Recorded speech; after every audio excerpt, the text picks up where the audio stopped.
পুলিশকে ফোন দেবো। প্লিজ আমাকে ক্ষমা করে দাও, প্লিজ প্লিজ আমাকে ক্ষমা করে দাও, প্লিজ। কেটা আম পড়েছে? ওই যে ফারুককে ধরে নিয়ে আসেন, ওই ফিরাচ্ছে, আমি ফিরাই নাই, প্লিজ। ওই আমটা তুল, আমটা তুল, আমটা তুল। কোনটা আম? হ্যাঁ এই যে এই জাম, আরে এই যে এই জাম, এই জাম, এই যে এই জাম, ওরা ছিঁড়ে দিছে, আপনি ছিঁড়ে নেই, প্লিজ।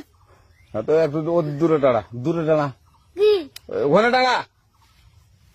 এখন কি করছিস তো? ফারুক না, হুম, আমরা কিভাবে বলছি, আমরা রাস্তা দিয়ে বললাম বলে আমরা স্কুল যাবো, হ্যাঁ কটা বস্তা দেখি, ওই বাগানে ঢুকলে দিয়ে না আমাকে একটা দুইটা আম ছিঁড়ে দিল। এটা আম ছিঁড়ে দিল? ওই যে ফারুক এলো না, ফারুক কোথাকার রে? ওই যে ওঠে ঘর, কোন টাকার ফারুক? এনে তুলিস না, হ্যাঁ। এনে তুললে বেড়া, তো এখন ওই পুলিশ ডাকবো। পুলিশ ডাকবেন? প্লিজ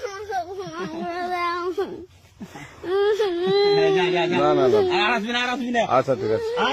আর তোকে যদি এই এলাকাতে দেখি, আমি ছিঁড়াই নাকি কেউ যদি আম ছেড়াই বলবি, না, কেউ যদি আম ছেড়াই আম বলবি। ছিঁড়ে বলে দিচ্ছি আর আর আসবি না এখানে, বুঝছিস? এই কানিস না, আর আসবি না এখানে, জীবন আসবি না, আচ্ছা হলো? আচ্ছা, কান ধরলে, কান ধরলে, কান ধরলে, কান ধরলে, কান ধরলে, কান ধর, কান ধর আর আর জীবন আসবি না। জীবনে আসিনি। আচ্ছা যা।